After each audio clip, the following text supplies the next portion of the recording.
Julgou a ação direta de inconstitucionalidade número 5.941, em que enfrentou a possibilidade de várias medidas atípicas para forçar aí os devedores a pagarem suas dívidas. A forma mais comum é a retenção da Carteira Nacional de Habilitação, mas não a única, né? Se você está com dívidas, então assista até o final, que a gente vai dar informação sobre como os devedores podem minimizar os seus problemas. Se você é credor e está com dificuldade de cobrar o valor devido, assista até o final também, pois esse vídeo é do seu interesse.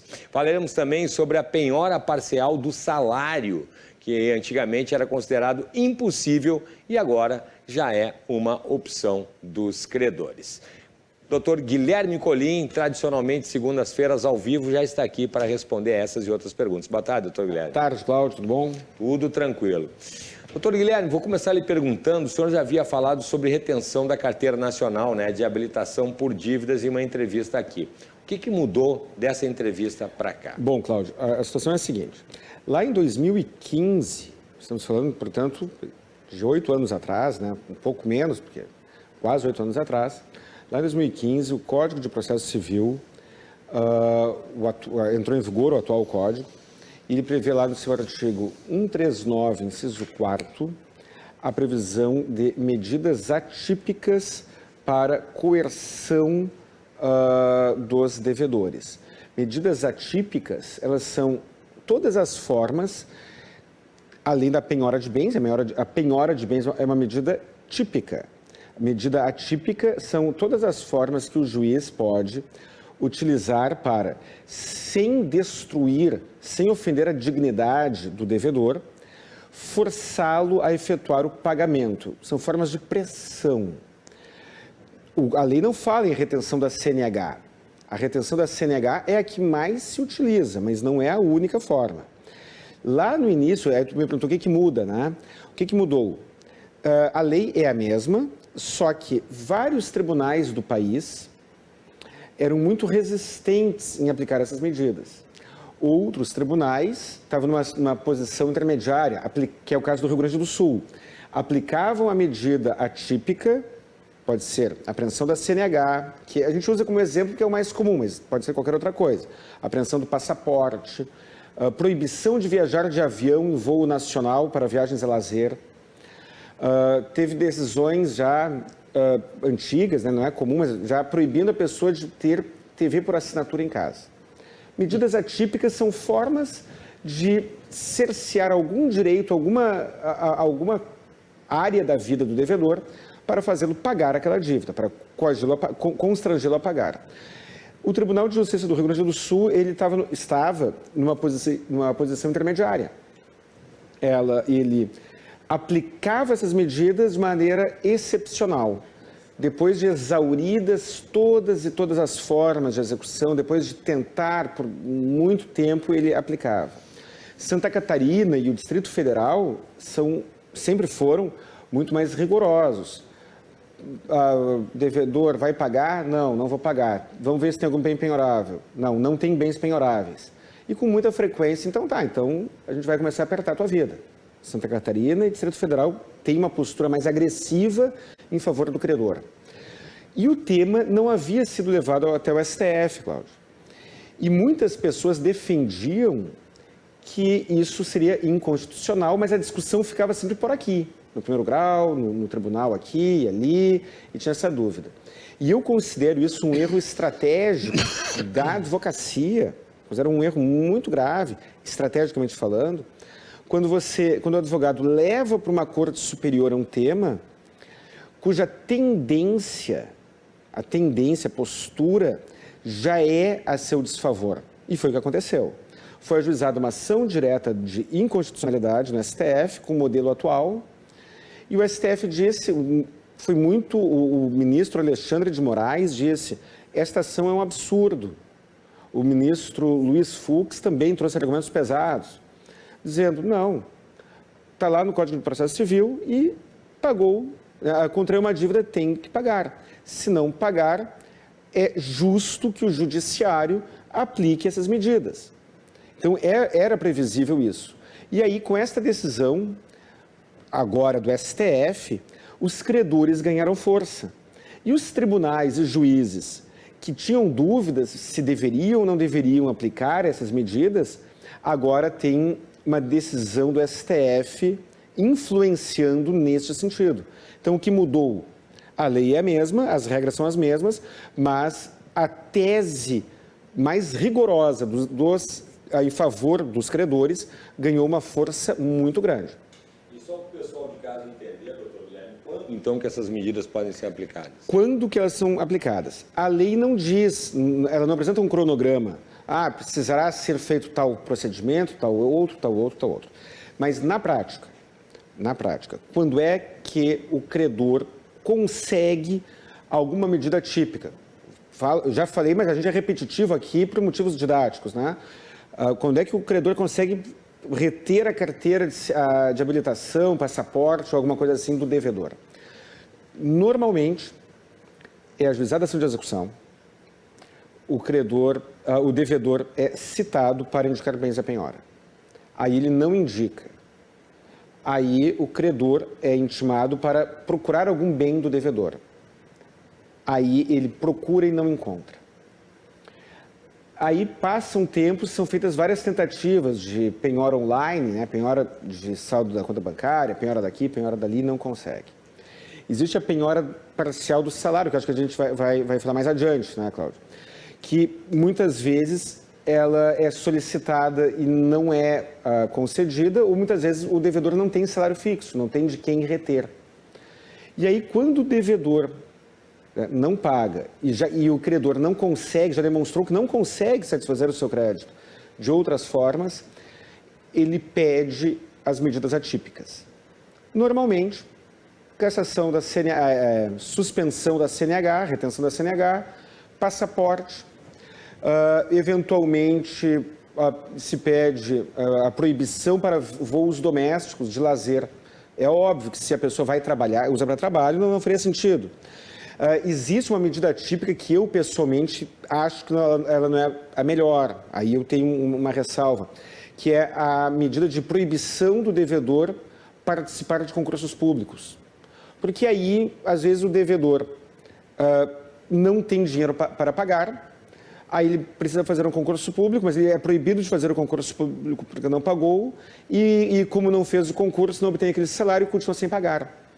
Então, existe aí, talvez, alguns excessos, pelo menos ao meu ver, que pode ser objeto de uma discussão caso a caso. Bom, então não é só a carteira de habilitação, então outras medidas de coerção, pode dizer assim. Em outros países também tem, né? Em outros países tem. O processo de execução brasileiro, comparativamente com os países da Europa e dos Estados Unidos, ele é muito sutil, ele é muito fraco. Eu me lembro dos Estados Unidos tem a questão da hipoteca, né? Que o pessoal para comprar deixa arranca de dentro. Garantia do banco na casa e se não pagou, tira a casa, pega a casa e volta. E num cenário de maior segurança, Cláudio, as pessoas se sentem mais confiáveis e fica mais fácil vender alguma coisa, comprar a crédito, alugar um imóvel. Hoje no Brasil, muitas pessoas têm um imóvel e se recusam a alugar o imóvel, deixam o imóvel vazio muitas vezes, porque caso o inquilino não pague, terá uma grande dificuldade, embora esteja havendo algumas melhoras, né, na lei de locações, o judiciário não entrega uma resposta efetiva para o credor. E aí a reação qual é? De muitas pessoas não fazer negócios ou exigir garantias maiores, porque o risco é maior. E todos perdem com isso. Bom, a gente já respondeu, né? Mas e se o sujeito ali, né? A retenção da CNH, o sujeito tem que trabalhar com a carteira? A gente não respondeu, não, Cláudio, pelo seguinte, olha... não, foi para viajar do passaporte, para viajar, para trabalhar. A medida coercitiva, ela deve ser ruim o suficiente para incomodar o devedor, mas não tão ruim para destruí-lo. Se a pessoa usa a carteira de habilitação para trabalhar, e é claro, estou falando da pessoa que já usava a carteira de habilitação para trabalhar antes do credor pedir a retenção, né? Se a pessoa trabalha com viagens, por alguma razão qualquer, ela precisa viajar com frequência. não faz sentido tu ir lá e tirar justamente o ganha-pão do devedor. Porque aí, em vez de resolver o problema do credor, se estará criando um problema social e talvez criando problema para outros credores daquele devedor. Imagina só, Cláudio, tu tem um apartamento alugado para um motorista de Uber, motorista de aplicativo. Ele está com aluguel em dia, mas ele não pagou alguma outra conta dele. Aí alguém vai lá e retém a carteira de habilitação do motorista de aplicativo, aí ele continua sem pagar o credor anterior e para de pagar o aluguel também. Aí passa a ter, em vez de ter um credor insatisfeito, passa a ter dois. Então, a medida coercitiva ela é para pressionar, não para destruir. E essa preocupação é muito comum. Ah, mas e agora? Como é que vai ser? Bom, a coerção ela tem que ser ruim, se fosse boa não teria efeito nenhum. Então, os cuidados são esses, né? Bom, e se acontecer o seguinte, né? Eu tenho essas dívidas e vou no seu escritório, doutor Guilherme, CRJ Advogados. Vem lá no meu escritório. Lá no escritório, porque eu conheço o escritório, se você quiser ir lá para qualquer problema, tem um cafezinho assim, muito bacana. Chego lá e digo assim, ó, eu sou o devedor. Doutor Guilherme, só que é o seguinte, eu já estou numa situação complicada. Tem como amenizar esse tipo de coerção, essas medidas em relação a mim, eu sendo devedor? A dica que eu dou nessas situações é o seguinte, demonstrar boa vontade.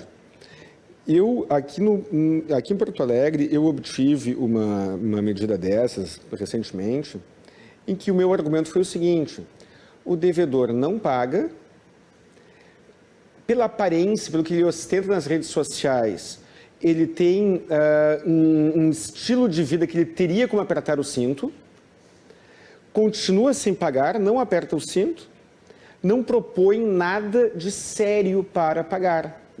Ou seja, ele dá de ombros, ele é indiferente, ele não é parceiro na busca da solução, Cláudio. Então, se vier um devedor no meu escritório dizendo que está nessa situação, a primeira coisa que eu faria seria dizer o seguinte, olha, primeiro, a tua dívida aumenta 1% ao mês mais a GPM. Então, essa sensação de não pago, às vezes as pessoas, muitas vezes, Cláudio, tomam decisões fundadas na emoção, baseadas na emoção. Acham injusto, consideram injusto aquela dívida, consideram desaforado a origem daquela dívida, e aí não pagam porque não querem pagar. E essa dívida que começou sendo uma bicicleta, vira uma moto, depois um carro, depois uma casa. 1% ao mês, mais a GPM no decorrer do tempo, não é pouca coisa. Então, eu começaria alertando sobre isso. Segundo, eu alertaria sobre o risco da insolvência civil, que não é a pauta de hoje, mas é uma medida que o devedor, que o credor pode utilizar contra o devedor, e é pouco utilizada.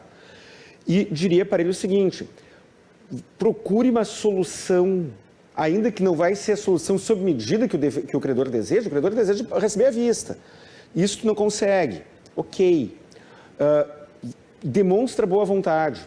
Demonstrar boa vontade entra na balança.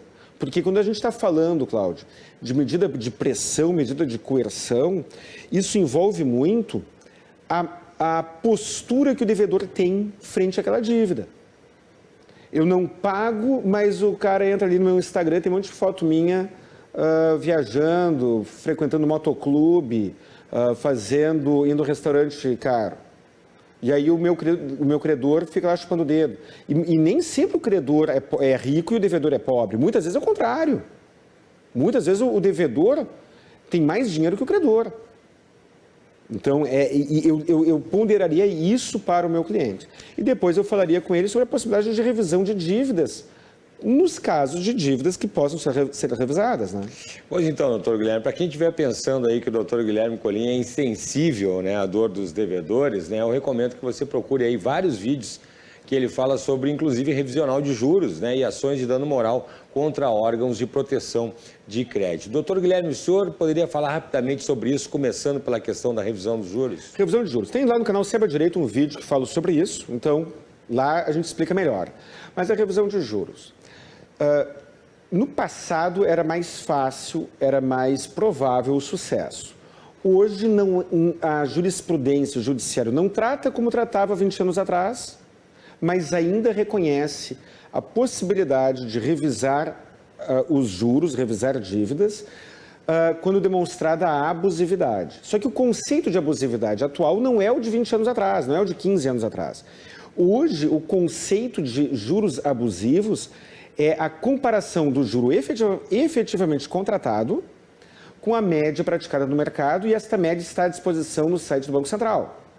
Então, a pessoa foi lá, contratou uma taxa de juros de X, e aquele tipo de contrato, em geral, tem uma média muito inferior. Esse é um dos fundamentos que se pode utilizar nas revisões de juros.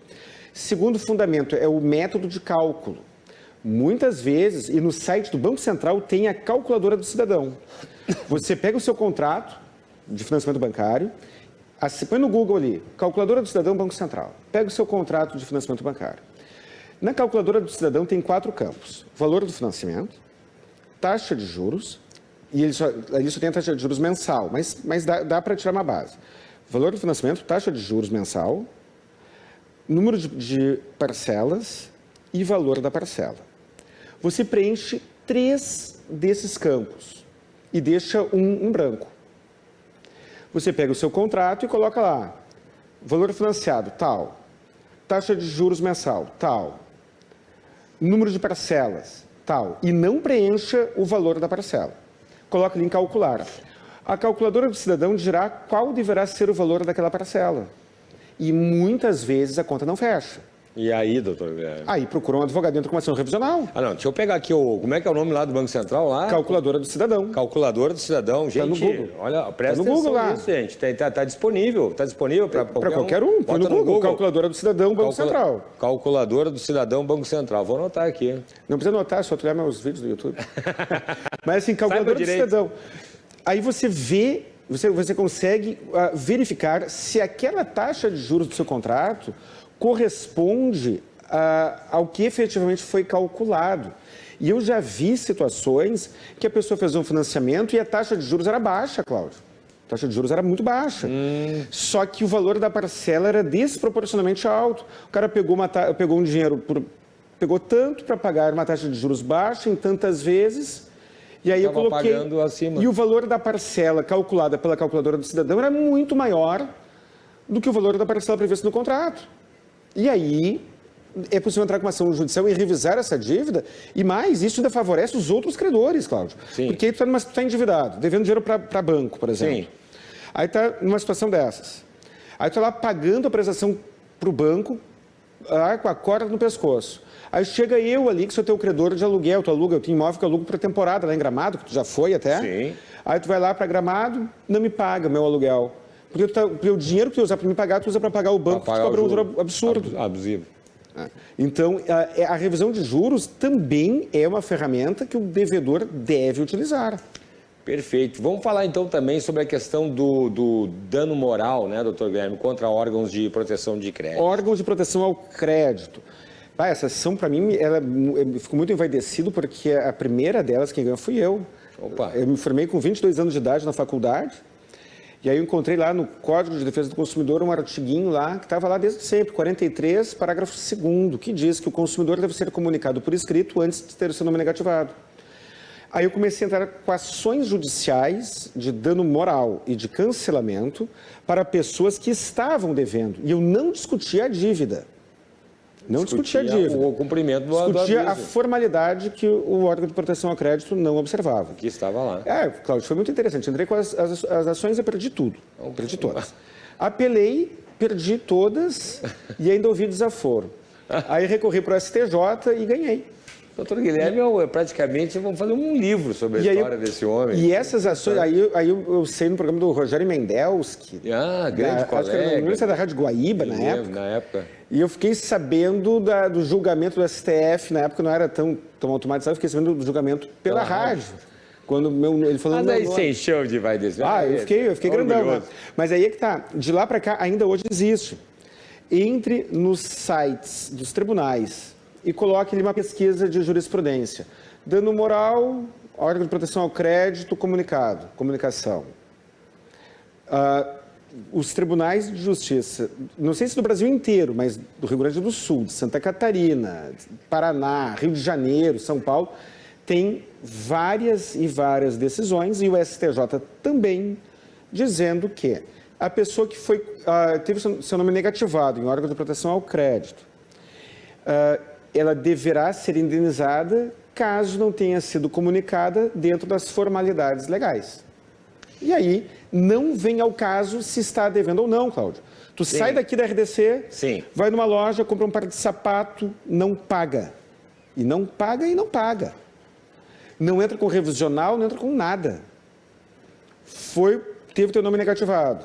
Se as formalidades legais daquela inscrição não forem observadas, tu pode entrar com uma ação judicial contra o órgão de proteção ao crédito, pedir uma indenização por dano moral e pedir o cancelamento não é da dívida, é do registro negativo.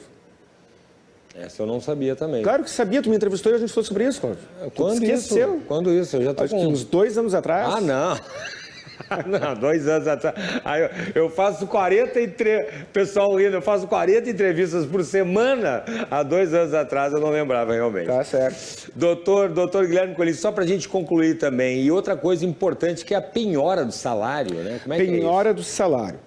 Lá, até 2015, estava em vigor o Código de Processo Civil de 1973, que usava a palavra são absolutamente impenhoráveis. Aí tinha um monte de coisa. E o salário, o soldo, a aposentadoria era uma delas. O Código de Processo Civil de 2015, ele tirou a palavra absolutamente. E qual foi a interpretação que foi dada pelos operadores do direito?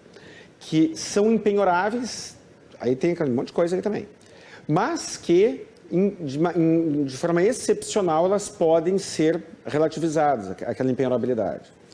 Ao mesmo tempo, existe o que se chama conflito de normas, conflito de interesses.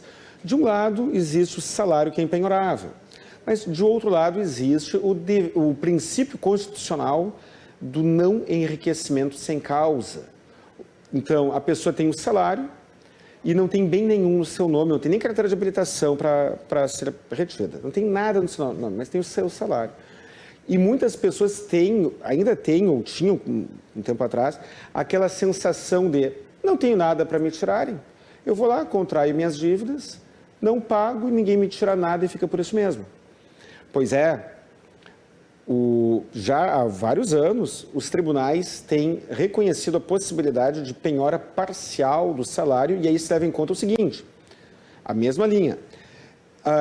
Pode penhorar, mas não pode destruir o devedor. O juiz, e não tem uma tabela para isso, o juiz pega a renda do devedor e verifica, de acordo com o critério subjetivo dele, quanto que ele pode determinar a penhora daquele valor ali, para que aquela dívida seja amortizada, sem que o devedor perca a capacidade de sobreviver com dignidade. E aí, o que é dignidade? Será que aquela pessoa baixar 1 ou 2 degraus no seu padrão de vida é indigno? O cara está devendo. Cláudio, agora eu estou te devendo dinheiro, não pago. E aí eu tenho um salário. O salário não interessa se é pequeno, ou médio ou grande. Eu tenho um salário, eu tenho o meu padrão de vida ali e eu não te pago. Será que se o juiz cortar 20 ou 30% do meu salário, ele não consegue ir amortizando a tua dívida? E, no meu caso, eu não consigo seguir sobrevivendo apenas apertando o cinto, cortando algumas despesas? Essa avaliação que é feita para saber se será possível ou não a penhora de parte do salário daquele devedor. Muito bem, doutor Guilherme. E, para concluir, os contatos de quem está nos acompanhando? Contatos. Canal Saiba Direito no YouTube, hoje fechei os 19 mil inscritos, mais de 500 vídeos. Tento responder o máximo possível, mas não consigo, mas tento responder o máximo possível dos comentários que chegam pelo YouTube. WhatsApp, 51 99985 7991. Também, ele é mais fácil de eu conseguir mandar uma resposta, né? Pode marcar horário pelo telefone fixo, 51 3228 1219. E redes sociais, colim.guilherme, meu Instagram pessoal, CRJ Advogados, Instagram do meu escritório e Facebook também. Tá certo. Muito obrigado, doutor Guilherme, pela participação mais uma vez. Uma excelente semana. Muito obrigado, Cláudio. Muito obrigado.